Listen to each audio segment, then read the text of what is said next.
Ya, baik. Assalamualaikum warahmatullahi wabarakatuh. Jika Anda adalah seorang guru yang senantiasa membutuhkan informasi terbaru terkait tunjangan sertifikasi, kemudian informasi kependidikan yang lainnya, Anda berada di channel yang tepat. Baik, Bapak Ibu guru yang terhormat, kali ini kami akan membahas terkait 6 kategori guru yang dihentikan tunjangan sertifikasinya. Itu berdasarkan Permendikbud nomor 19 tahun 2019. Jadi perlu dipahami bahwasanya ternyata TPG itu tidak akan berjalan selamanya. Akan ada kategori-kategori guru yang dihentikan status tunjangan sertifikasinya seperti itu. Informasi ini sekali lagi berdasarkan atas peraturan yang sudah berlaku yang dibuat oleh Kementerian Pendidikan dan Kebudayaan Republik Indonesia nomor 19 tahun 2019, Bapak Ibu. Ini mengatur tentang petunjuk teknis penyaluran tunjangan profesi tunjangan khusus termasuk juga tamsil. Nah, tapi kami akan fokus ke tunjangan profesi, terkhusus pada 6 kategori guru yang bisa dihentikan tunjangan sertifikasinya. Ini perlu dibahas dan disampaikan supaya Bapak Ibu paham tentang aturan ini. Jadi sekali lagi kami merujuk pada aturan Bapak Ibu, bukan sesuatu yang dikarang sendiri atau mengada-ada, tapi berdasarkan peraturan resmi. Baik, kita mulai pembahasannya. Oke, kategori guru yang pertama yaitu guru yang mendapat tugas belajar. Tugas belajar itu adalah misalnya mendapat beasiswa S2.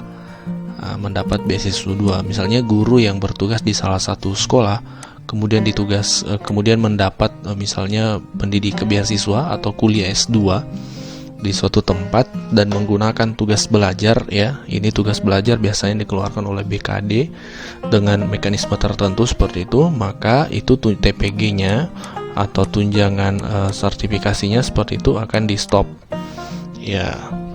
Ini sudah berlaku aturan ini, tapi perlu dipahami Bapak Ibu bahwa itu ada dua jenis sebenarnya, ada tugas belajar, ada izin belajar nih.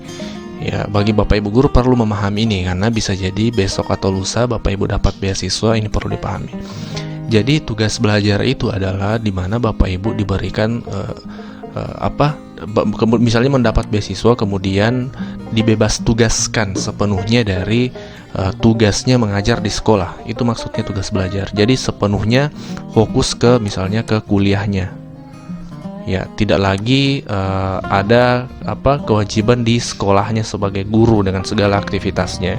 Artinya full waktunya itu dipergunakan untuk kuliah. Nah, itu yang disebut tugas belajar.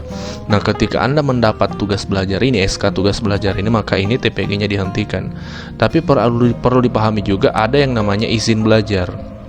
Izin belajar ini adalah Bapak Ibu diberikan misalnya tetap menjalankan kuliah S2-nya, tapi tetap juga harus ada aktivitas di sekolah. Artinya tidak sepenuhnya waktunya itu diluangkan untuk kuliah, masih ada tanggung jawab yang dilaksanakan di sekolah.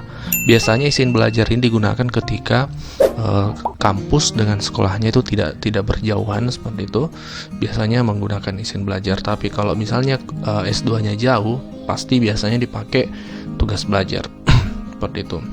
Jadi yang di stop TPG-nya sesuai Permendikbud tadi itu dibahasakan mendapat tugas belajar yang mendapat tugas belajar. Karena banyak juga teman-teman guru misalnya yang kuliahnya dekat itu menggunakan izin belajar. Ini perlu dipahami seperti itu. Kemudian yang kedua adalah dinyatakan bersalah oleh pengadilan dan telah memiliki kekuatan hukum yang tetap. Misalnya Bapak Ibu ada seorang guru misalnya, bukan Bapak Ibu ada seorang guru misalnya yang melakukan sebuah tindak kesalahan kemudian diadili di pengadilan dan mendapatkan dinyatakan bersalah seperti itu dengan kekuatan hukum yang tetap, maka otomatis TPG-nya akan dihentikan. Seperti itu Bapak Ibu. Yang kemudian yang ketiga adalah mengundurkan diri sebagai PNS. Ini tentu sudah menjadi ketentuan seperti itu kalau misalnya mengundurkan diri sebagai PNS. Mungkin ada yang bertanya nih, mana mungkin ada yang mengundurkan diri, bagaimana caranya? Itu ada Bapak Ibu, banyak guru yang sudah meminta misalnya pensiun dini. Banyak saat ini, baik bukan hanya guru di kalangan ASN struktural pun banyak. Misalnya meminta pensiun dini karena suatu hal, misalnya sakit atau hal-hal lain, sehingga pensiun dini. Ketika pensiun dini atau mengundurkan diri sebagai PNS itu, maka otomatis TPG-nya juga akan tidak dilanjutkan seperti itu. Kemudian tidak ditugaskan lagi sebagai guru. Bagaimana maksudnya? Misalnya Bapak Ibu pindah ke struktural seperti itu. Struktural ini maksudnya adalah misalnya ke kantor-kantor daerah. Jadi perlu dipahami ada dua ya, ada struktural, ada fungsional. Ya maaf, ini tulisannya kurang rapi karena kami pakai mouse. Jadi struktural ini adalah pegawai atau ASN yang bertugas di instansi daerah, misalnya di instansi-instansi kantor-kantor seperti dinas-dinas tertentu, misalnya dinas pendidikan, dinas perhubungan dan sebagainya. Biasa kita mengenalnya pegawai kantor seperti itu, istilah sederhana, istilah awamnya. Kalau fungsional ini umumnya adalah kebanyakan misalnya guru seperti itu, guru, kemudian kesehatan saat ini itu juga fungsional. Perawat seperti itu, bidan itu fungsional. Tapi ke depan perlu dipahami bahwa saya akan ada revisi ya terkait jabatan ASN ini, di mana nanti akan hanya sedikit yang menduduki jabatan struktural. Meskipun bekerja di instansi kantor seperti itu, misalnya kantor daerah, itu akan juga banyak nanti posisinya sebagai fungsional karena akan dialihkan. Itu aturan yang terbaru yang kami dapatkan seperti itu. Kemudian kategori guru yang ketiga yaitu mencapai usia 60 tahun atau pensiun. Ketika Bapak Ibu sudah masuk 60 tahun, maka otomatis TPG-nya akan di stop. Jadi guru itu batas usia pensiun kan 60 tahun. Ini perlu dipahami bagi Bapak Ibu guru baru misalnya yang belum mengetahui, misalnya CPNS baru. Jadi 60 tahun untuk batas usia pensiun guru. Kemudian kategori selanjutnya ya otomatis ketika meninggal dunia, ya otomatis TPG-nya akan di stop. Jadi apa yang kami sampaikan ini adalah sekali lagi berdasarkan peraturan nomor 19 tadi ya, tahun 2019 yang sudah ditetapkan oleh Kementerian Pendidikan.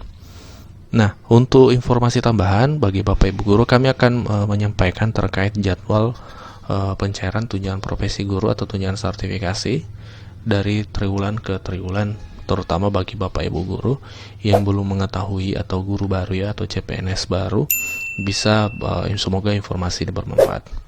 Baik, silakan kita simak sama-sama.